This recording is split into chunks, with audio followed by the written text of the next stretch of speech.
How's everybody doing?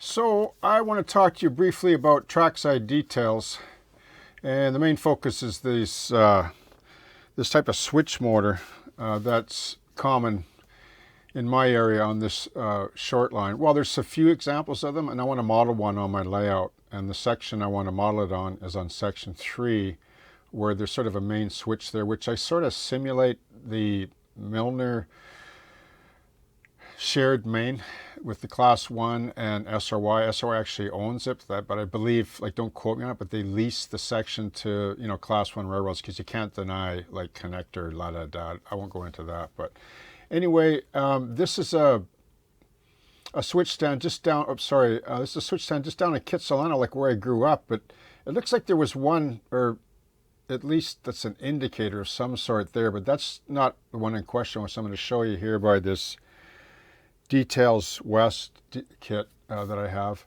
But this is right where I grew up, and they left, like, I don't know if this is still there, like this line's closed, but they left a lot of these sort of remnants for quite a while down there. So here's another one too, a sort of ground throw, which is really nice. This is my goal on my layout, actually. When I laid down the track, like, you can't do everything at once. You'll never get anything done. Like, you have to kind of do a lot of sweeps over your layout over and over again. And if it's long term and you're committed to it, you'll get around to certain things eventually. Like, I laid my hand belt turnouts in with just bars here for now, but this is what I'm after, putting these bars in, and, you know, the switch stands that are appropriate, you know, for the particular railroad I'm modeling in the period, you know, which is around, you know, I don't know, 2010-ish sort of, okay? And you'll see a lot of old equipment, of course, no matter what the period. This is the one in question here that I want to show you that I have this model of. But here's a really good pick. And this is on the SRY connector, like this. This is in Cloverdale here. And there's a CTC type automatic switch here. I don't see a manual ground throw here, so I don't know what's going on there, because when you read up on these, like, there's a lot of different variations of these. Some of these will have extended ties with a switch stand where you can do them manually. Anyway, this is what I want to model, and I'll show you where I want to put it. Okay, so this is the kit here by Details West, and it's SM903, switch motor and tie mount US, and I don't know why they have another S. I don't know what that means, but anyway, they're very similar. The price for this I picked up was $350. Okay. Now, here's the thing. So they show on the instructions, they just, like, this is all you get. Like, you don't get anything else. So it really helps to have photos. I took these, well, I have a total library of photos from SRY over the last couple decades or more, actually, right back to when I was almost like in my 20s, I think. I have stuff when they were in the old BC Hydro livery. Now you can see where this is like 1, 2, 3. Is it 3? It's actually 4 parts. Okay, not including this stand, which I'll mention in a second here. So it shows that it mounts on these ties. However, on this particular photo, like, I'm glad I have this photo, because I wouldn't have installed this correctly, and I'll show you why.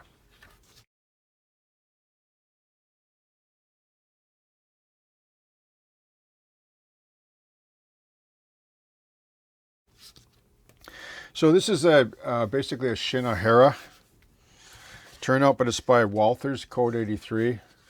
But if you turn it over, like it says right on it, Shinohara. I don't know if you can see that really, but these were pretty good turnouts for their day. Like, there was this idea, you know, where the actual points were mounted with a rail joiner. See that? And they're just so beautiful, smooth, like, just, and these seat really well. Like, see the point rail, like on the closure rail, the points. See that? They're very nice, you know. So they're easily overlooked if you're into, this is code 83. I use code 70 and all mine are hand laid.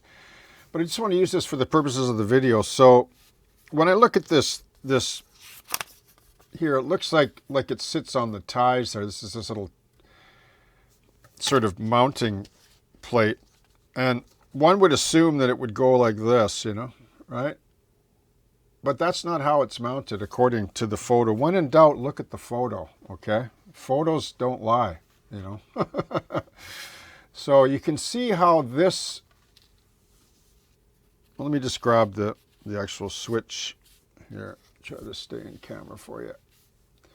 So you can see how the switch, this is pretty close, isn't it? See that?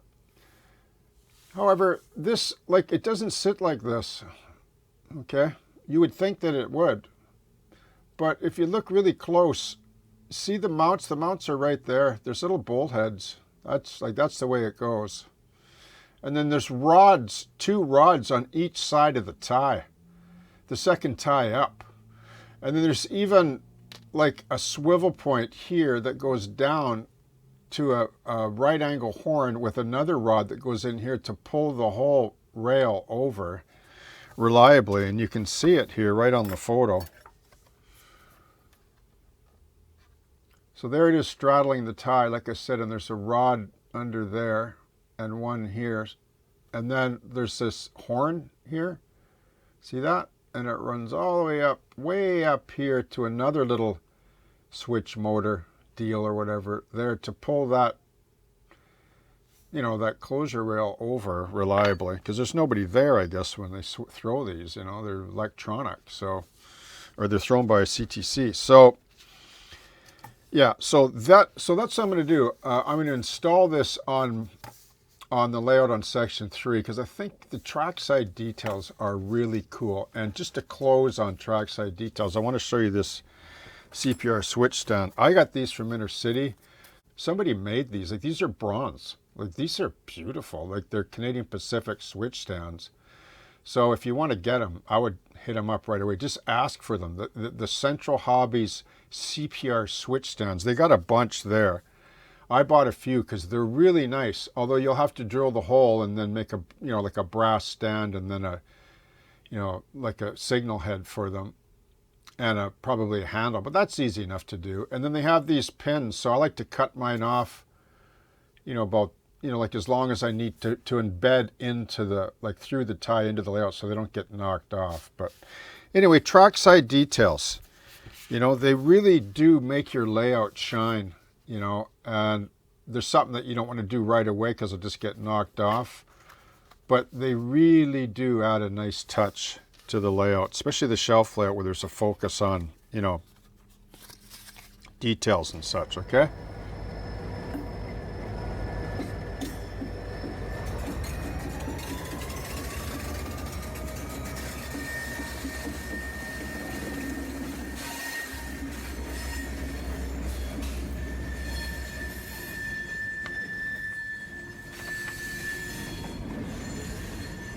This is a CP stand on Glover Road for a siding. It's the south end, and then there's a north one as well. And I want to talk about these couple of items here, these trackside details. And this is the switch stand that I got from Intercity. There was Hal, I believe, ordered these from somebody. They're just Central Hobbies. If you want to get some, you got to call them up and then ask for the Central Hobbies CPR switch stands. These, like, they look like they're brass, but they're actually bronze, believe it or not. So what I did was I drilled the hole out. You got to drill the hole out on the top, but not the bottom. Okay, and then this here is 0.5 millimeter rod by K&S. I cut the length. These particular CP stands, the height of this rod is twice the height as the stand with the target on top, about twice the amount. So 2/3 of this, right? So here, one of those and another one. That's the height. And this little target is from this kit I got from Rapido switch stand kit. And there's lots of targets. There's different versions there. And then there's actually stands in here, except they're Canadian national stands. They're not CP, okay? And these stands are really close to the CP ones with the little marker there. And then I just take pliers like this and I crush the end to put a flat spot in it. Now you can solder this if you want, but a cold solder will break. I'm going to CA this and then use matte medium on the back, and I haven't had one break yet for years. Like even after 5 years on Glover Road, like they're still resilient and strong. So, okay. And that's how I'm going to deal with this. And this little plastic part here, I just drilled out a hole for a handle. This is from Rapido too. Like they give you extra ones of these. Once again, in this Rail Crew kit, switch stand kit, they give you extra parts that are compatible with CP and CN. So I'm going to show you what I'm going to do with these.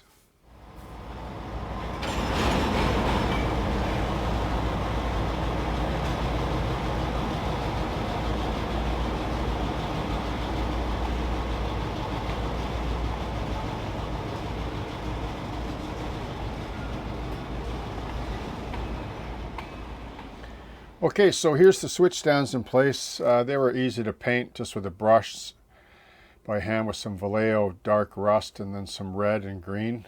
And I just used matte medium to mount them in place. And I have yet to put switch machines in here, but these are getting close. This one here was the Rapido plastic CNR stand. And I used their little placards here, the brass ones that came with it. This is the CPR switch stand, Central Hobbies, which I get at Intercity. You'll have to call in to get these. Like I think they have about 30 of them left. If you want some of these, you better call and ask them for them. There's no SKU or part number. Somebody made these and then put them out, and then that's it. You know how it is. It's often like that. And just since I'm already talking about that, somebody had asked earlier, all the way back to Glover Road, with the metal brass one, or no, I think they were bronze, or no, they were cast metal CNR switch stands, and they were these HO scale dummy switch stands by Alder Models, but they're no longer in business. This was a Canadian company. So that's what they were. I finally found this, but they're gone. And these will be gone too. So if you want some, call them up, grab a few. And they're these, and they're beautiful. And you can turn these. Like if you just put a wire in this, put a right angle bend on the bottom, they won't come out. They'll shift up and down a bit. You can make them functional with the bars too, if you want. Okay? So there you have it. Trackside details, okay? So happy modeling, and I hope that you have a great day.